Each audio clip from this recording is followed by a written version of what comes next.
बिस्मिल्लाहिर्रहमानिर्रहीम। मैं हूं बिलाल लतीफ़ एडवोकेट।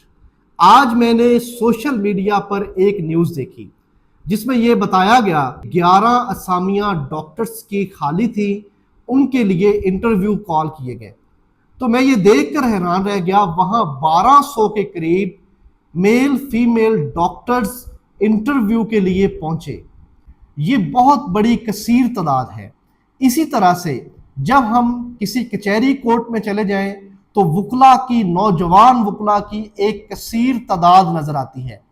आपने देखा होगा कि जब जुडिशल एग्जाम होते हैं, सिविल जजेस या एडिशनल सेशन जजेस या सीएसएस के एग्जाम जब होते हैं तो वहां हजारों की तादाद में तलबा और तालबात अप्लाई करते हैं, इंटरव्यू टेस्ट देते हैं। तो ये बड़ी हैरान कुन सूरत हाल है। गवर्नमेंट और पाकिस्तान के फैसला साजों की कोई पॉलिसी है ही नहीं। वो कोई यकसा मौके या लोगों के लिए जॉब्स पैदा कर ही नहीं रहे, ऐसी कोई पॉलिसी बनाई ही नहीं गई और पाकिस्तान अजीबो गरीब सूरत हाल से दो चार होता जा रहा है। अब आप लॉ को ले लें। लॉ जो है, एफए के बाद आपको 5 साल बाद बीए एलएलबी करना पड़ता है, फिर उसके बाद पंजाब बार काउंसिल जो है उसके सर्टिफिकेट लेना पड़ता है, एग्जाम देना पड़ता है, फिर जाके लाइसेंस इशू होता है, फिर आप बाकायदा एडवोकेट इनरोल होते हैं किसी भी बार काउंसिल में, जहां आप हाई कोर्ट से नीचे लोअर कोर्ट में प्रैक्टिस कर सकते हैं। तो मेरे पाकिस्तानियों, आपने देखा होगा कि बेशुमार नौजवान वकला जिनके पास केसेस ही नहीं आते, वो बड़ी मुश्किल से गुजर बसर करते हैं। अब यही हालात एमबीबीएस डॉक्टर्स के हैं, यानी 11 असामियों के ऊपर 1200 कैंडिडेट्स का आ जाना, वो भी एमबीबीएस प्रोफेशनल डॉक्टर्स का। तो इसका मतलब ये है कि अब एमबीबीएस की भी शायद यहां कोई गुंजाइश बाकी नहीं रह गई। इसी तरह सीएसएस के एग्जाम की सूरत हाल है, इसी तरह बाकी असामियों की सूरत हाल है। जो भी गवर्नमेंट की कोई असामी आती है, कोई वैकेंसी आती है, वहां हजारों की तादाद में कैंडिडेट्स आना शुरू हो जाते हैं।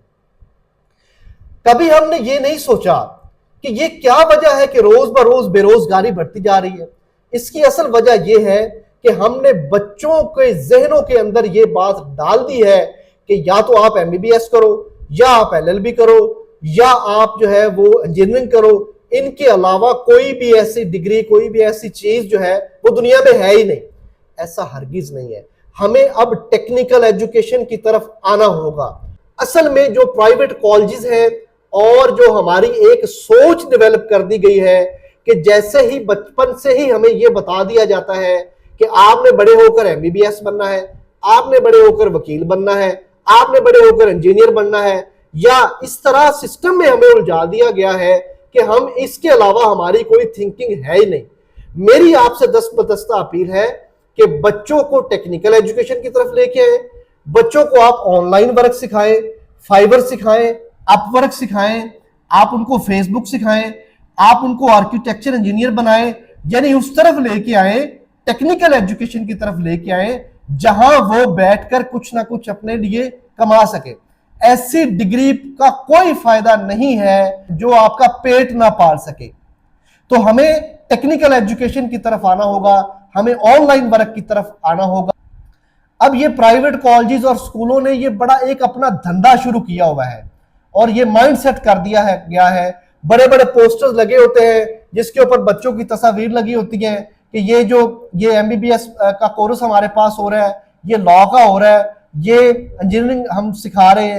फिर एक बहुत बड़ा एजुकेशनल माफिया हरकत में है, प्राइवेट इंस्टीट्यूट हरकत में है, जो ये बता रहे हैं कि बाहर चाइना चले जाएं, रशिया चले जाएं, या आप काजिकिस्तान चले जाएं, वहां जाके एमबीबीएस करें और फिर वापस आ जाएं। तो खुदारा ऐसा कोई भी फैसला करने से पहले हम लोगों को ये अब सोचना होगा कि कौन सा इस वक्त किस काम की रेलिवेंसी है, किस काम की मांग है। टेक्निकल एजुकेशन ना होने की वजह से बेरोजगारी बढ़ रही है। अब मैं तमाम पेरेंट्स से, तमाम वालिदैन से दस्तबदस्ता गुजारिश करता हूं कि अपने बच्चों को टेक्निकल एजुकेशन की तरफ लेके आए, अपने बच्चों को ऑनलाइन वर्क की तरफ लेके आए।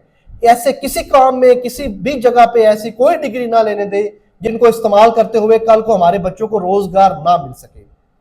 मेरी ऐसी मजीद मालूमाती वीडियोस को देखने के लिए मेरे यूट्यूब चैनल को सब्सक्राइब करें, वीडियो को लाइक करें। मुझे आप फेसबुक और इंस्टा पर भी फॉलो कर सकते हैं। Thank you so